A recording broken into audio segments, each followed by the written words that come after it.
Hello viewers, welcome to our daily bulletin. Up next are the headlines.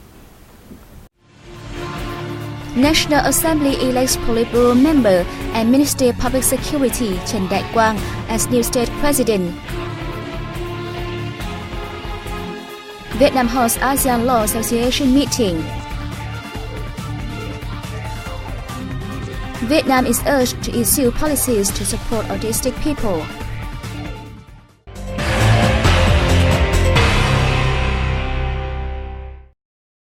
New President Trần Đại Quang was sworn into office on April 2nd after the National Assembly deputies elected him to the position by secret ballot.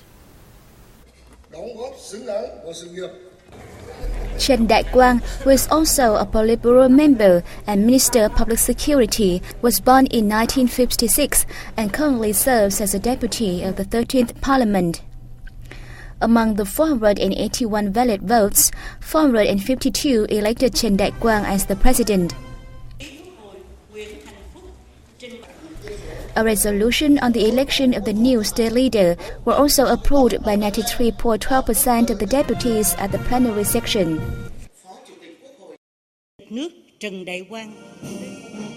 In the following swearing-in, President Trần Đại Quang vowed to absolutely be loyal to the fatherland, the people, and the Constitution of the Socialist Republic of Vietnam, and make concerted efforts to fulfill the tasks assigned by the party, the state, and the people. Tôi, Trần Đại Quang, Chủ tịch nước Cộng hòa xã hội chủ nghĩa Việt Nam, xin tuyên thệ tuyệt đối trung thành với Tổ quốc, với nhân dân, với hiến pháp nước Cộng hòa xã hội chủ nghĩa Việt Nam. He also promised to push forward with comprehensive reforms and raising Vietnam's stature and prestige in the international arena so as to help ensure peace, national independence, democracy, and social progress in the world.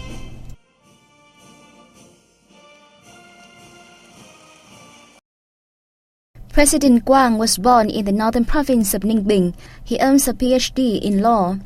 Between August 2011 and now, he is a Politburo member of the National Defense and Security Council, member of the party delegation to the government, secretary of the Central Public Security Party Committee, and Minister of Public Security.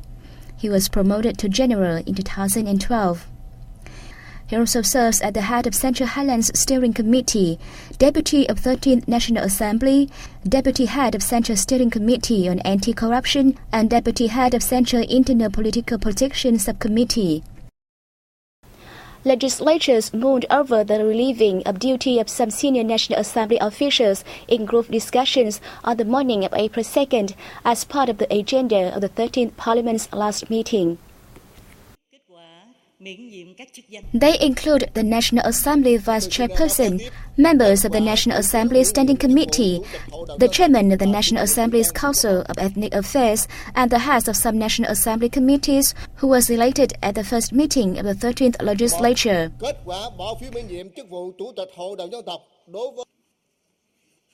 Additionally, the dismissal of Nguyễn Hữu Vạn from the post of the Auditor General of the State Audit Office of Vietnam was scrutinized on April 2nd. Deputy Prime Minister and Foreign Minister Phạm Bình Minh reaffirmed Vietnam's policy of supporting nuclear weapon disarmament and non-proliferation. He emphasized the rise of countries to use nuclear energy for peaceful purposes.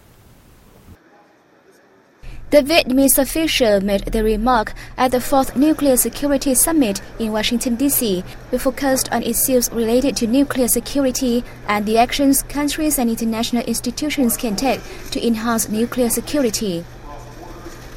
The Vietnamese official appreciated the efforts and achievements made by member countries over the last 6 years to ensure nuclear security. Vietnam is a member of almost all international treaties on nuclear weapon disarmament and non-proliferation. The country is ready for its participation in the International Convention for the Suppression of Acts of Nuclear Terrorism. He also affirmed Vietnam's commitment to continue contributing to facilitating the application of peaceful nuclear technology, including ensuring security for nuclear power development. On the sidelines of the summit, the Vietnamese official had separate meetings with Chinese President Xi Jinping, Swiss President Johann Schneider-Ammann, and Japanese Prime Minister Shinzo Abe, among others. The 38th ASEAN Law Association Governing Council meeting convened in Ho Chi Minh City on April 2nd, bringing together delegates from 10 ASEAN member countries. The annual event, hosted by the Vietnam Lawyers Association, charted out ways to facilitate the legal environment of the ASEAN community. It also discussed the draft protocol on the harmonization of commercial laws and exchange practices in implementing international arbitration decisions. The meeting approved the resolution on the harmonized regulatory framework for liberalization of legal services within the ASEAN community. Established in 1979, the ASEAN Law Association is a non-governmental organization bringing together all the different branches of the law profession in Southeast Asia. The next meeting is slated to take place in Manila, the Philippines, next year.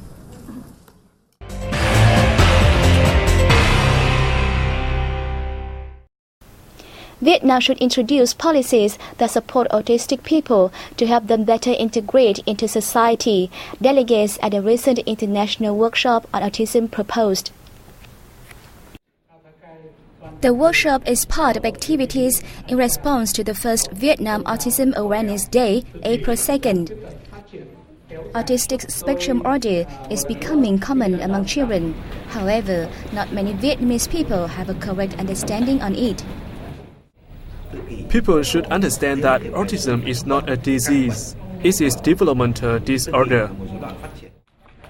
The rate of autistic people in the world has increased rapidly in recent years. In the US, 1 in every 68 people suffers from the disorder. In Vietnam, it is estimated about 200,000 people are living with autism. According to participants, children with autism need special care and education from families, schools, and the whole society. However, Vietnam is still lacking legal policies to support them.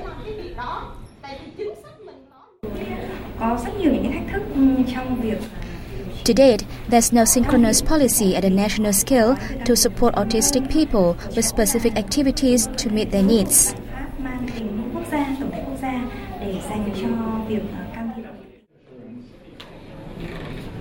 Due to the lack of sufficient support, family members of autistic children and the children themselves often feel left behind and find it hard to integrate into society. As a result, participants at the workshop held that autism should be included in legal documents for disabilities. Added to this, services to support them, including healthcare and specialized education, should be developed to meet their requirements and so helping them contribute to society. The National Single Window has so far covered only 30% of customs procedures for goods and vehicles. This information has been announced by the General Department of Customs. According to the department, a national plan on the one-stop shop mechanism for 2016-2020 is being drafted, aiming to raise coverage across state agencies to 100% by 2018. Since September 2015, the National Single Window has completed technical connections with 4 ASEAN member states, namely Indonesia, Malaysia, Thailand, and Singapore. The draft master plan also includes proposals on expanding the connection within and outside the bloc.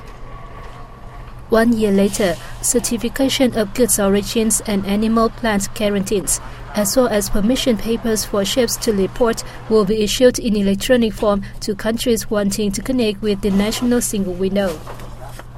The National Single Window is designed to reduce customs clearance time for businesses by 15 to 30% and increase their ties with state-run management agencies. Ho Chi Minh City-based companies will need to fill 70,000 job vacancies in the second quarter of this year. More details in the following report. According to the City Center for Forecasting Manpower Needs and Labor Market Information, the vacancies will arise mainly in sales, services, hospitality, transport, logistics, import and export, information technology, architecture and construction. The center noted that temporary jobs related to tourism, restaurant, hotel services, sales, events, emceeing, and promotions would attract young people, especially students. The second quarter is graduation time for university and college students.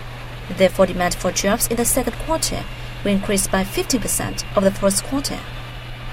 Of the demand, 30% is for manual workers, 15% for skilled workers, 20% for college graduates, and 35% for people with university degrees or masters. Growth in the city's economy will also have a great impact on the labor market.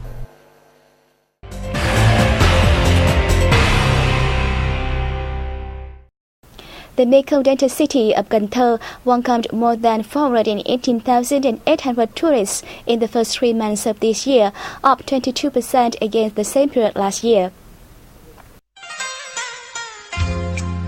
In the period, 65,110 foreigners visited the city, an increase of 6%.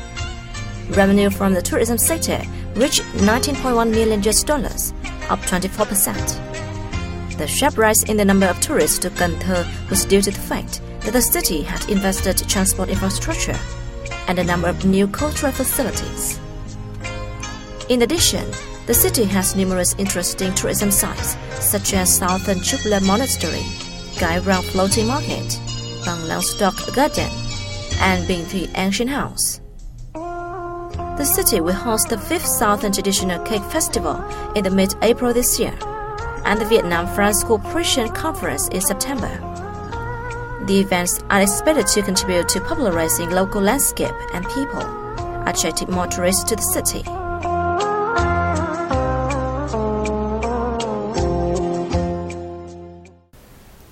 The central province of Quảng Bình will be elevated into a tourism center for Southeast Asia by 2020. This information has been announced by the local authorities. Quảng Bình now has the potential to achieve that status, as it has become a favorite tourist destination for both domestic and international visitors over the past 5 years, earning its own global tourism trademark. Many domestic and international media agencies and film producers have visited the province to seek potential cooperation and investment opportunities. Quảng Bình is home to the World Natural Heritage Site of Phong Nha Kẻ Bàng, with its unique system of caves and diversified ecosystem, and also boasts one of the longest and most beautiful beaches in Vietnam, in addition to numerous cultural, historical, and spiritual tourist destinations.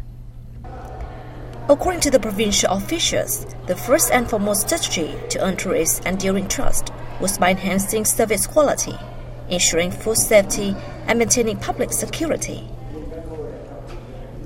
To improve infrastructure, the province will continue to issue policies that encourage and stimulate tourism enterprises to invest and develop in the province. Meanwhile, local electrical networks, traffic systems, and broadcast stations will receive timely investment to be upgraded by this May. Quảng Bình is also planning to expand its airport to connect with more air routes to serve domestic travel. Besides the currently available routes between Quảng Bình and the major cities of Hanoi and Ho Chi Minh City, the province will also open a route with Taipei. The local tourist industry has developed greatly over the past 5 years. In 2015, the province welcomed nearly 3 million visitors, 65,000 of whom were international. The turnover in the tourist industry last year was over $150 million.